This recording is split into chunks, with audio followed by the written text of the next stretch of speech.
feels great. It feels great to be. I mean, I like playing Paris. I like being here and to be doing it with my music and stuff. It's crazy. I'm not used to reconciling the two because I just have fun when I'm playing with my band or whatever. And I enjoy being here. I haven't really yet grasp that I'm here because of that, you know. I kind of, you know, that someone wants to see see me perform in Paris is, I'm excited. I'm surprised. So, you know. Yeah. It's totally different because you with a band sometimes almost like with a band, it's almost like a Ouija board or something, where you don't really know who's in charge of it. You know, it's just kind of moving. You know, and with by yourself, you know what you want to hear in your head, and you just get it out of your head. You know, so it's really easy to record by yourself. You don't have. There's no conversations. There's no nothing. I mean, if I want to record this bass part, I record it. You know, that's done. But so in that way, it's really exciting and really fast. It's incredibly fast to record it. There's no surprises. You never listen back and go, wow, you know, because you already heard it. You already know what it is, you know, because it's you know. But when there's other musicians and you're interacting with each other musically, you can find things, and it can be very surprising. It just takes a long time. So that was really the major difference. I didn't necessarily expect the audience to follow me. I still don't necessarily. I don't know that it's. To me, I was always more into. I really like my favorite punk bands. When I think about punk bands, what I consider punk. You know, when I look at like CBGBs and like you have the Ramones, but at the same time you have Devo and Blondie and Television and Richard Hell and the Voidoids and you know. And Talking Heads, or whatever.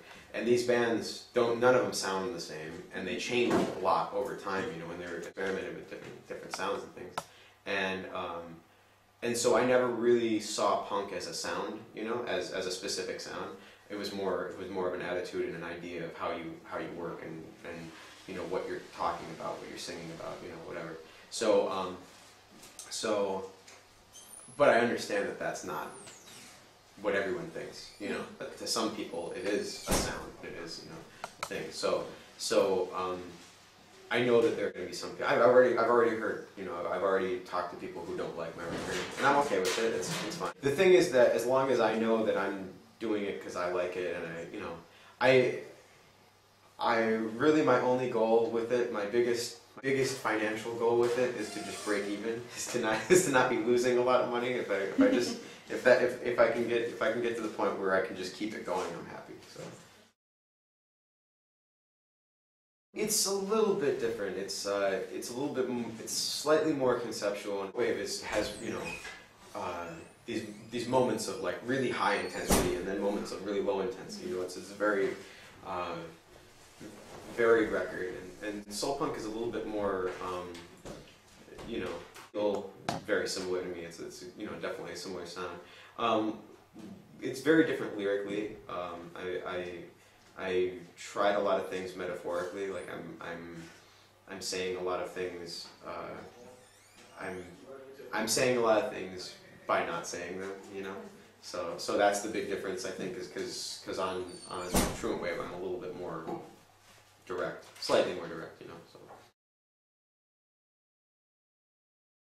I did some of the things all right. I mean, it was one of the things that Joe, the director, he was very careful about not letting me practice these things before the camera went on, because he really wanted to catch me like dropping it and being bad at it or whatever.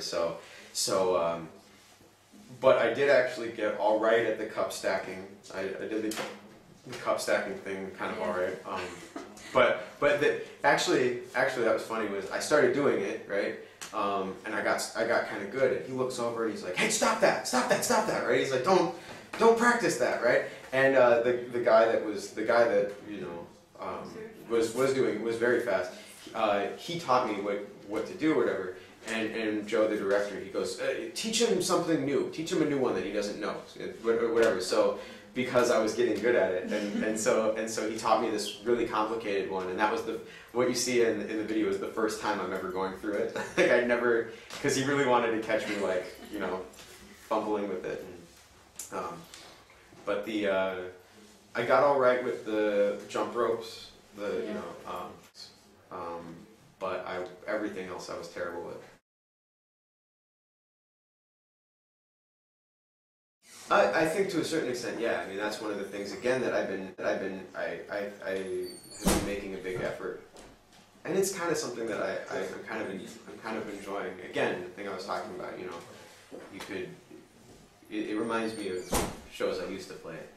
Now, after this show is over, I walk off stage and I walk into the audience and I say hello, and it's not weird. It's not, you know, like it's not people screaming and whatever. It's hey, how you doing? You know, whatever. And again, I think that's important because that's what I remember and that's what I want.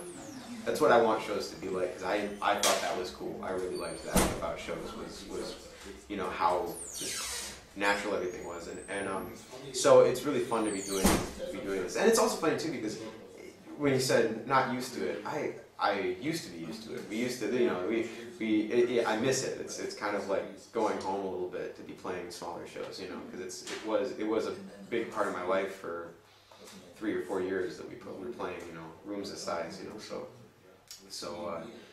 and I also think there were, you know, whatever. Everyone has different ideas of what they're gonna do, you know. When I was talking about doing a solo record, of course, you know, they're you know, people, they're, you know, business people who are like, oh, and we'll put out this single, and then we won't put you on tour. We'll wait until you're huge. You'll be huge, and then we'll put you in an arena and like whatever, you know, all these big ideas or whatever. And I'm like, that's not real though. Like I feel like it's like if I were an actor and I couldn't do theater, you know, because like whatever, I think that's kind of, you have to learn a lot of those skills. You have to learn theater to do TV well.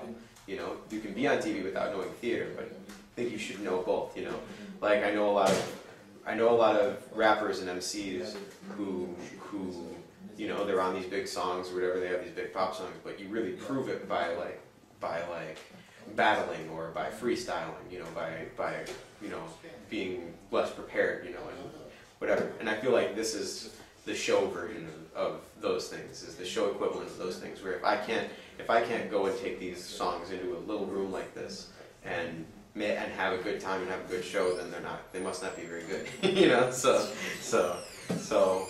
that was another thing for me, is I wanted to really, you know, I wanted to interact with people. Again, it all goes back to that too, and I also don't want to be stupid about it. There's a lot of people have just these wild ideas about, you know, again, like, yeah, let's play the biggest rooms possible. I'm like, yeah, it's no, yeah, at all.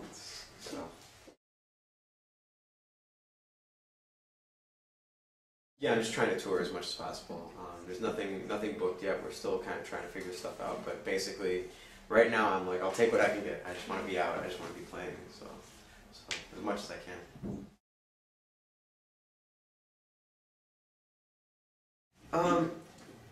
Yeah, I mean, it requires a lot of drive. I mean, you really have to work, and you have to not. I mean, you have to not think of it as work. If you really, I mean, this is anything outside, you know, music, anything, you know, business, you know, acting, and cooking, anything.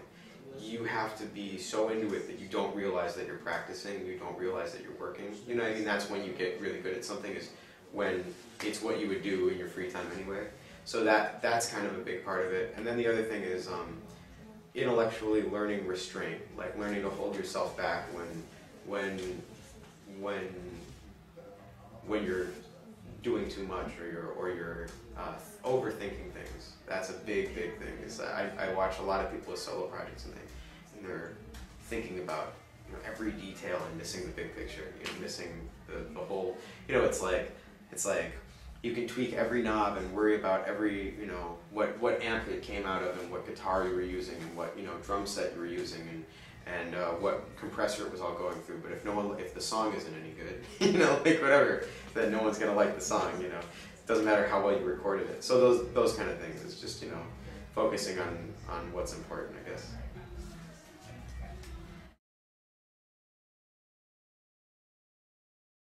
Merci. Yeah, just thank you for caring. You have some French words? 1, 2, 3, 4, 5, 6, 7, 8, 9, 10. Merci. Je suis désolé, je n'entends pas français. Everything I know, that's everything. Thank you. Hi, I'm Patrick Stump, and you're watching Make My Millenium.